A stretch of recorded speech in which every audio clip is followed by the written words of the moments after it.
The saloon was packed, yet the silence felt wrong. In the middle of the room, a young woman hung suspended by a rope. The rope bit tightly into her wrists, pulling her body into a painful arch. Sweat ran down her dust-covered skin, dripping onto the rough wooden floor. No one stepped forward. On the wall behind her, a black cross hung in silence. Beneath it, a scorched inscription carved into the surface held only 2 words: Elijah Crow. He did not need to be there. His name alone was enough. The man who decided who lived and who died out here. The law was not in the hands of the sheriff. It was in the hands of a man who had never even drawn a gun. And then the saloon doors swung open. A man walked in. Cole Draven. His eyes swept across the room, then stopped on the girl. The whole place seemed to hold its breath, waiting to see whether he would turn away like everyone else. Cole lifted his head. His voice was low, dry, and final, cutting straight through the silence. Enough. All eyes turned toward Cole as he stepped in. He stood still, not reaching for his gun. His gaze settled on the girl hanging in the middle of the room. A man by the bar spoke up, his voice ice cold. "Don't take another step, Cole." Another smirked. "You know what that mark means, don't you? She belongs to the preacher. Stay out of it." A heavy silence fell. Cole took 1 step forward. Instantly, 2 guns were drawn, aimed straight at his chest. "Stop." The voice was hard as stone. "This isn't your business." Cole did not stop. He looked at the rope twisting tighter and tighter. Every time Atsila lost strength, it dug in deeper. Cole let out a slow breath. Then he spoke, his voice low and firm. "Put the guns down." A dry laugh echoed. "Who do you think you're giving orders to?" "Cole." Bang. The shot rang out. The rope snapped. Attila dropped. Cole moved in a single beat, catching her before she hit the ground. One hand held her steady. The other still gripped his gun, lowered but ready. No one dared breathe. Cole said nothing more. He turned his back, carrying Atsila. He walked straight through the crowd. The saloon doors opened. Sunlight poured in, harsh and blinding, cold. Draven stepped outside carrying Atsila, leaving behind a room full of people, but not a single one willing to choose. If you value the old ways echoed here, you can subscribe to the channel so we can share more stories like this. The saloon doors slammed shut behind Cole. The dry crack echoed like a final gunshot. Inside, no one spoke, only the sound of heavy breathing and the faint clink of a glass trembling on the bar. An old man whispered. He just signed his own death warrant. No one argued, because they all knew a storm was coming. The desert wind howled, carrying dust and a heat that stung the skin. Cole moved fast but steady, carrying Atsila's unconscious body. She was lighter than he expected, her weight barely there. Cole's cabin stood isolated, alone in a stretch of cracked, barren land. He kicked the door open. Cole laid down. He cut away the remaining rope from her wrists. Deep purple bruises were pressed into her skin. He grabbed some water, paused for a beat, then poured small sips against her lips. The water ran down, some spilling away, some disappearing between her dry, cracked lips. Atsila did not wake, but her body responded just slightly, enough to know she was still holding on. Cole sat down beside the bed, said nothing. Outside, the wind still howled, but something else was moving.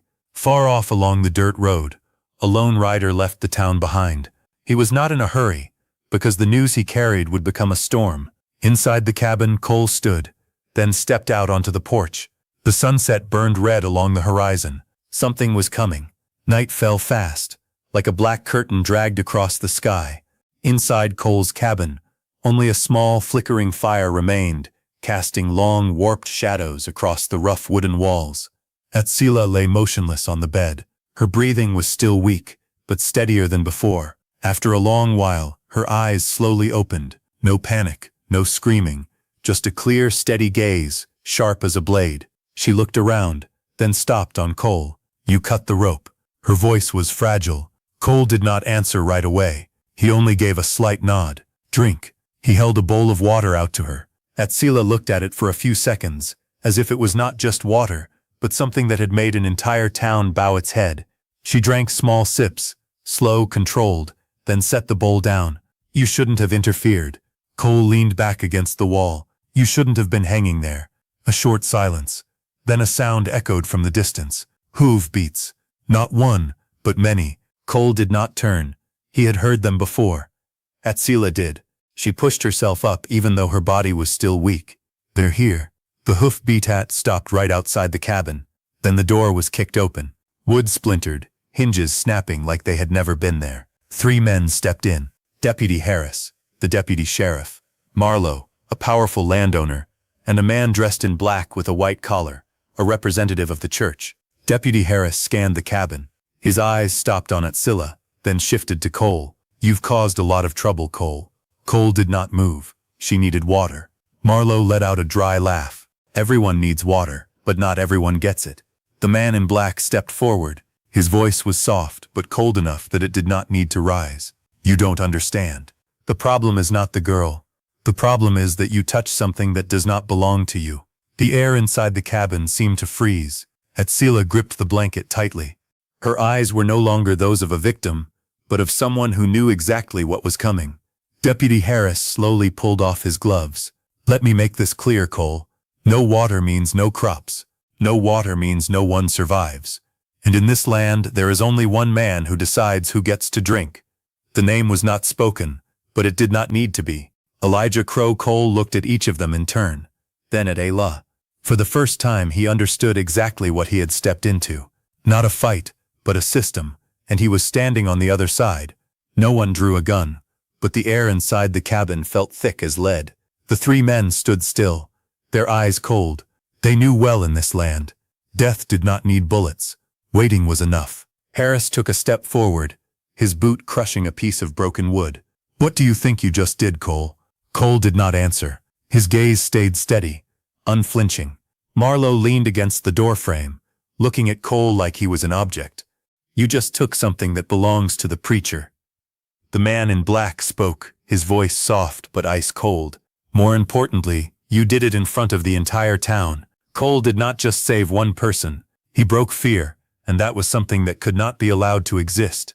Harris exhaled slowly, pulling off his gloves 1 finger at a time. "We didn't come here to kill you. Death comes too fast. That would be no fun." Cole tilted his head slightly. For the first time he spoke. "Then what do you want?" Marlowe let out a dry chuckle, pointing down at the ground. "Not us. Water." The man from the church stepped closer, his tone calm and even. "Tomorrow you will not be able to buy water. The day after no one will sell it to you. By the 5th day you will be on your knees begging." No one raised their voice. They did not need to. Out here, water was life, and Elijah Crow controlled it. Behind Cole, Atsila forced herself to sit up straighter. She looked directly at the 3 men, her voice weak but sharp. "You think he owns the water?" Harris glanced at her. "No, he owns the people who need it." The words landed like a blade. Cole did not turn around, but he understood. This was no longer a fight against one man. This was a fight against a system. Marlowe pushed the door wider. "We'll be back. Not to ask questions. To see how long you can stay standing." The 3 men turned and walked out. The sound of hooves echoed slowly, then faded into the desert wind. The cabin fell silent, but this time it was a heavy silence, tightening around every breath. Cole stood there for a few more seconds, then turned to look at Itz. No questions, no hesitation. Only one thing was clear. He had stepped into a fight he could not walk away from. The night stretched on like a wound that would not heal. Cole stood on the cabin porch, his eyes fixed on the dark horizon. No lights from town, no movement, only the desert wind lashing through, carrying fine red dust and a dry burning heat. Behind him, Atsila had sat up. She was no longer lying there like a victim. She was waiting. "You can still turn me in," she said, her voice but steady. Cole did not turn. No. Atsila fell silent for a moment, then stepped out to stand beside him. The 2 of them looked in the same direction, the dark rocky land to the east. "You think he is powerful because of guns?" She answered her own question. "No, he is powerful because people need water." The wind picked up, dust swirling between them. "But there is one thing he never tells anyone." Atsila paused, her voice lowering.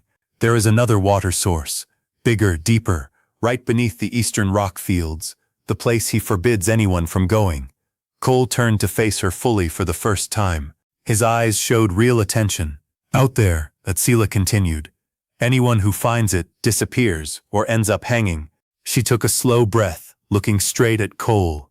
You didn't save me because of who I am. You saved me because you don't know how to turn away. But if you keep going, you won't just be up against one man. You'll be breaking the thing that keeps this entire town on its knees." Cole looked back toward the distance, his voice quiet. "If that thing keeps them alive like this, then it deserves to be broken." Atsila watched him a moment longer, not like she was looking at a stranger anymore, but like she was looking at something dangerous. A man who did not know fear. Far off on the horizon, a proclear's throat, small flame flickered. Then another. Atsila whispered, "They're coming back." Cole did not move. He did not reach for his gun. He just stood there. This time he had made his choice. The lights on the horizon drew closer. One, then two, then dozens. The sound of hooves pounded against the hardened ground, steady and relentless, not rushed, not chaotic, as if they already knew. The outcome had been decided. Cole Draven stood in front of the cabin. He did not go inside. He did not look for cover. He just stood there facing them. Behind him, Atsila stepped out. The wind whipped through her black hair, carrying dust and heat. "You still have time," she said softly. "Turn me in, and they will let you live." Cole did not turn. "Have you ever seen them let anyone live?" Atsila fell silent. The hoofbeat stopped. A circle of riders closed in around the cabin. Deputy Harris stepped down first. Marlowe followed, and the man in black. No orders were given, no shouting. Their presence alone was enough. Harris looked at Cole, his eyes not angry, just cold. "We gave you a chance," Cole answered, his voice even. "You call that a chance?" Marlowe let out a faint laugh. "We call it mercy." A long silence stretched between them. The wind swept through, dust spiraling between both sides like an invisible line. The man in black stepped forward. "Bring out the girl." Not a request, a judgment. Atsila clenched her hand. Cole remained still. Then he did something no one expected. He lowered his gun. He did not throw it away, just lowered it. A small gesture, but enough to make the circle shift.